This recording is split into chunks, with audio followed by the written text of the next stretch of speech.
Hello everyone, it's your favorite girl Joy Info Entertainment. If you're new to this channel, please click and smash the subscribe button and hit on the notification bell. If you're an old subscriber, I personally welcome you back. This video you are about to watch is about a rape victim who murdered her rapist and was arrested. Here in this video is another lady trying to prove the rape victim innocent and also talking about her experience with the same rapist. My people, I beg, make una watch this video and drop your comments below. Be precise. So I heard about the incident that took place here in Uyo, in a back road, of the girl that butchered the guy, like to bits and pieces. So I heard about it, I think a few days ago, but I really did not think much of it until yesterday. I was just scrolling through Facebook and I saw a comment on a post. I didn't even check the post out. I just saw a comment on a post that stated, even if it was a rape case, why would she kill the guy? So that drew my attention. It caught my attention, and I went through the post and I saw the page, and opened the page and I started reading through. And I was like, okay, wow. And this was the girl's side of the story that said the guy tried to rape her. And I was like, okay, let me see the girl's photo and the guy's photo. As God will have it, it turns out that this was the guy that raped me in 2017, July 17th to be precise, in Etina local government. So yes, let's get straight into it. My family and I came back to Akwa Ibom in 2012. I grew up in Maiduguri to be precise. So due to the security insurgency and all that, we came back to Akwa Ibom, to Akwa Ibom State. So my dad was transferred to Etina and we moved to Etina to be with him. I celebrated my 18th birthday on May 11th, and this incident happened in July. I was on my way out on a bike. This guy trailed me on the bike and came to me. He stopped the bike that I was on. He got the number.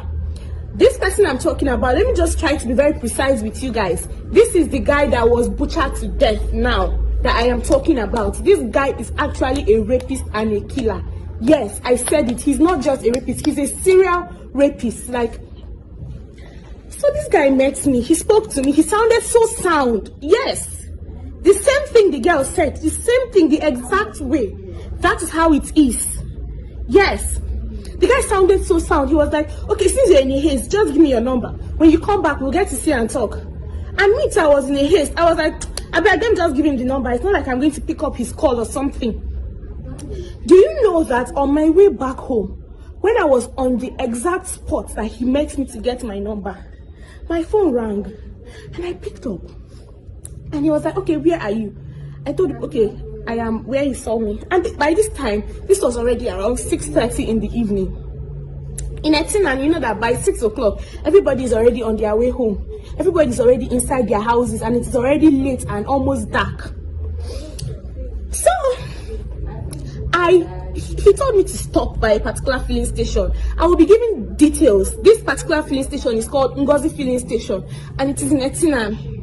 I stopped by the filling station and stood beside it. And he came and met me. He said yes, that he told his aunt, just listen to the storyline so that you know that the whole jazz thing that the girl said is true and it is realistic. It is very, very true that the guy uses jazz on his on how am I going to put it? Well, let's say on his victims. Yes, he jazzes them. Yes, he hypnotizes them. So he told me that he told his auntie that I was coming by to visit him. And I was like, I think maybe I was still having some sense in me at that time. And I was like, no, I cannot come to your house. I just met you. What am I coming to do in your house exactly? How did you tell your auntie that? So this guy kept on convincing me. We stood on that same spot. He convinced me and convinced me. So at the time I was like, okay, let me just waste my own time. Let me go with this guy. The road he entered, I said, taking me through, was a bush track. Yes. This road was a bush track. He took me through that road. In my mind, I was like, what are we doing here exactly? By the time we got into the compound, into the house was like a deserted place. So I got into the house, and the moment I saw it, I was like, no, I can't stay here. So I got up, I told him, oh, I'm going, don't worry, maybe I'll come back another time. I reached for the door. Lo and behold, the door was locked. As I turned my back to ask him to open the door, this guy got a machete.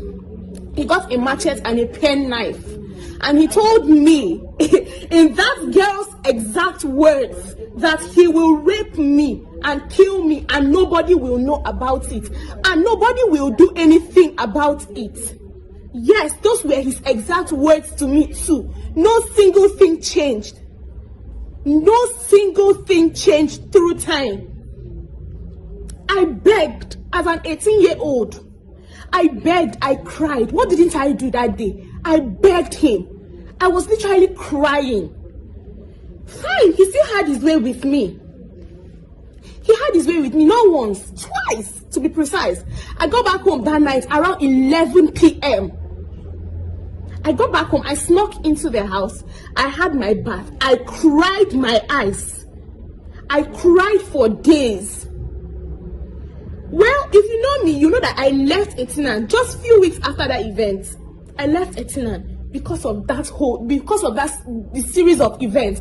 The only person I was able to tell about this thing then was my elder sister. And I told her about it. Turns out he got to know that my elder sister knew about it. And he started threatening her from that time. And this guy's name is Akwawo Jaffe. That is his name. Quote me. I am the one, Laurel, that is saying it. That is his name. This guy's name is Akwawo Jaffe. He's not, I can vouch on it. I can vouch on my life that it was not that girl did not just want to murder him. Now, let me tell you guys something. When this event took place that night, when he turned his back, I saw an iron, a metallic thing. I held it in my hand, but I didn't have the mind to hit this guy with it. He now turned, he saw me with it, he was like, do you want to hit me? Oh yeah, go ahead, hit me. But I didn't have the mind to do it. But as God will have it, he met his match. He met his Waterloo. There's what my mother always says. She said, it is that thing that is sweeting you to, that is what is going to kill you. And trust me, that is what killed him. See, if you've had an experience with that guy, if that guy has had anything to do with you that was not based on consent in the past, see, this is the right time to talk and speak up. Yes, this is the right time to talk and speak up, because I know our own Akwa Ibom state government, this thing in the long run, that girl she will go to jail, because they will not think it is.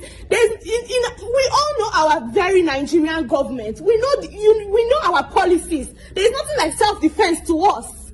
Yes, nobody will take it as self-defense, and I'm so excited. I'm so excited that yes, it took 4 years before this thing. Before everything came to play, before he paid for his crimes and everything, but he died a painful death. That is the beauty of it all. That is the joy of it all. Like, he did not die like a normal death. Like, okay, yes, she just stabbed him on his heart. No, he felt the pains of people that he had hurt in the past. Yes, he felt that pain before he died. Yes, and he felt it on his flesh. And I believe from the post I saw, his legs were apart. His leg was away from his body. That means she butchered him. Like, how? Like, she maimed him. Yes. And that is the joy. See, if that is this is the only thing that can save this girl at this time. This video. If you've had any experience with this guy before, if this guy has done anything to you, any form of rape to you, if you've had if you've had this experience with this guy before, with this said Akwawo Jaffe, please speak up. Speak up. Yes, it was self-defense. If I had the mind to do what she did years ago, I would have done it 10 times over. Yes, because rape is not something to be joked with. It has messed with me. That particular incident that lasted for a few hours, it has messed with me. It has messed with me. I'm not his first victim, and I'm very sure I was not the last. And he definitely met his Waterloo. Yeah, so if you've gone through this before, if you've had this experience with this guy, please speak up.